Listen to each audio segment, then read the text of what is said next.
You know, it's certainly. At times I felt like a second-class citizen in Japan because during COVID, right? Before I would never have accused Japan of that level of discrimination. But yeah, COVID has really kind of brought out a weird side of Japan.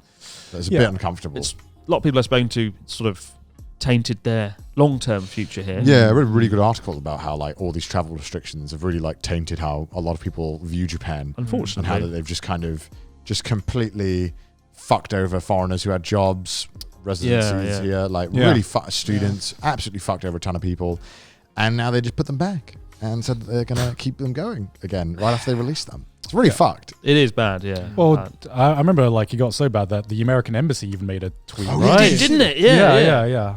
Jesus. What was the tweet? It was something like, "We've been informed that Japanese police are randomly stopping foreigners and searching them." Oh yeah, I had that the other day. Yeah, Joey had it. You had that. The day after searched. The day after the tweet. The day after the tweet, I was at the nearby train station, and I was about to go into the fucking train thing, and then a cop just like stopped me. No. And was like, "Oh, sumimasen."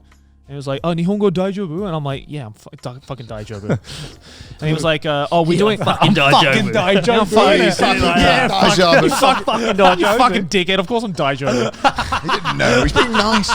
And then he was like, "No, I'll give this cop credit. He was nice about the whole thing." But he was like, "Yeah, so we've heard about this case that's been going around where people are picking up credit cards of people and using them without their permission. So I need you to like open your wallet."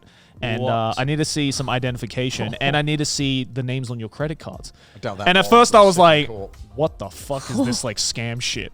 That sounds like the most sus, like bullshit story. And so it's like the wallet inspector out the Simpsons. No, so for the first time ever, I was like, can I see your identification, please? Because I wasn't too sure, right? Yeah. I was like, I need to make sure this guy's a cop. Yeah. So I was like, can I see your identification? And he looked at me like, what do you mean? I'm obviously dressed up as a cop. And I'm like, no. I need to see like your badge. So he showed me his badge. I was like, okay, looks fine. Gave me the wallet. He saw my Japanese name on my credit card. Yeah. And he was like, oh, Nihonjin desu ka? And I was like, yes. Immediately gives me back my wallet. And he was like, oh, daijoubu desu. Have a good day. Sorry, I thought you were foreign. Sorry.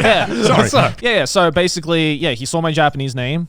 Was like, oh, you're Japanese. Whoops, my bad. Here's your wallet back. Have a good day. And just went off. And then I stopped and just kind of hid away to just see if he would stop anyone else.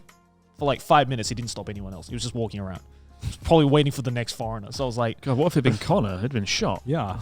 Just tased on the spot. My credit Get rid of him. No. You know what's also really annoying about I guess just cops and security people in Japan is that you cannot tell the difference by looking from a security guard and a cop in Japan. They all dress the same. All the building like managers and stuff also dress like military forces. Why Really? Because like every mall I've been to, the security guard is like an 80-year-old dude. Really? Yeah. Dude, and I'm like, what are you guarding? You go into some buildings and the security are dressed like they're going to war.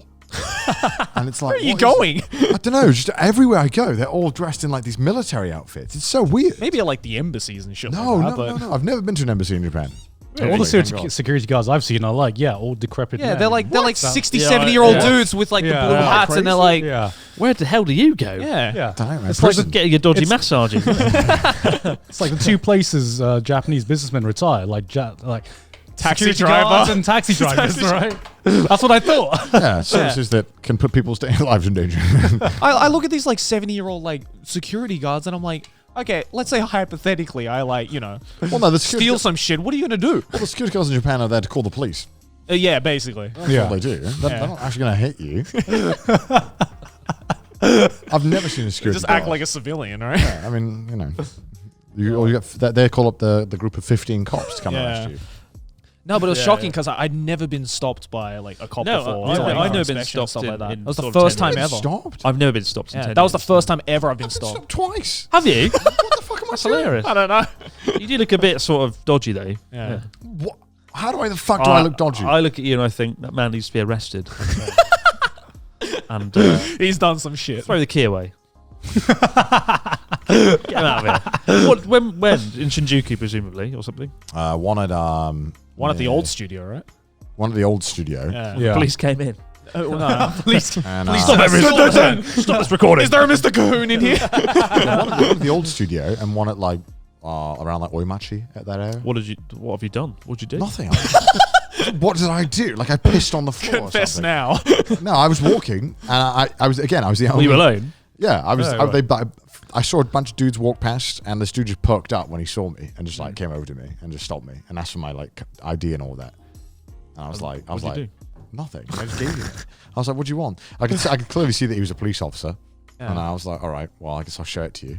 And I was just bantering and stuff, and he told me about his favorite games and shit. It was weird. It was I was telling him that my train was leaving in 2 minutes, and he hurried up. It's interesting because that experience sounds really wrong, right? The whole sort of he just stops you out of nothing because you'll just look like that, and but then he was nice, so it's kind of like trying to reconcile the nicest. He was nice, you know. I don't understand why I wish that there was an explanation. Even if he tried to explain to me, I wouldn't have understood anyway. But it didn't really seem like he tried to explain why he was stopping me. He just stopped me and was like, "ID, please." Well, I mean, he gave me an explanation and it just sounded like a scam. Oh, the dude just straight up was like, "ID, Zaidu card." He just wanted my residence card, and I was like, "One, you assume I have a resident card, which I do." But maybe I didn't. Maybe and that's an important point. You always need to carry a residence card if you live in Japan. If you get caught without it, you can get fined like 100,000 yen. Like when we have to send our residence card off to get renewed for our visa, which before happened to be like every 6 months because we couldn't get a visa beyond 6 months.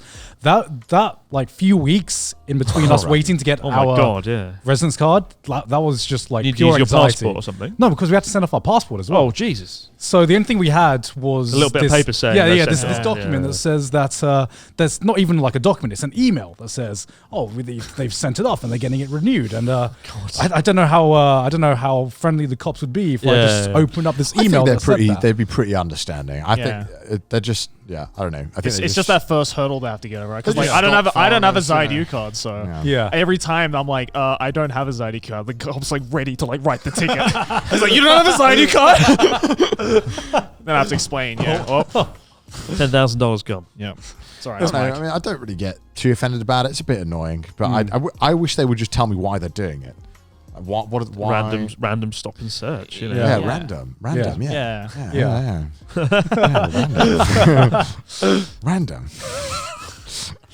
Yeah, because like I've never seen a cop do that with a Japanese person. Like the only time I've ever seen cops talking to Japanese people. Until me, but I don't look Japanese, so... Literally the only time I've ever seen cops talking to Japanese people are like when someone's shouting or there's been a car accident. That's the only time I've ever seen it. Yeah, like when there's an actual I don't know if I'm just being biased. I could totally be being like anecdotal evidence here, being completely biased. Well, I mean, that's usually what it is, right? Like when there's an actual problem, then the cops get involved. But when it's just a white guy walking down the street, apparently it's like, oh, Zaidu card time. No, it's never happened to me, and the police I've met have been always very nice and friendly. Yeah, like I said, like they're all nice. They're all nice, which is a good thing. I told the guy I wanted to get my train in 2 minutes, and he kind of hurried up. That's good. I was like, I need to get that one. And he was like, oh, 2 months. And I gave him. I got stopped for speeding once. I was going like 4 kilometers per hour over the limit, and it was one of those situations where I just. Oh, you meant I was going 4 kilometers per hour for speeding, and they were stopping everyone. They were just stopping all the cars because everyone just in the countryside goes over the limit a little bit. Yeah. Oh, because the speed limit is so low. It is very low here, and they apologise for pulling me over. They're like, oh my god, we're so sorry. We're so sorry.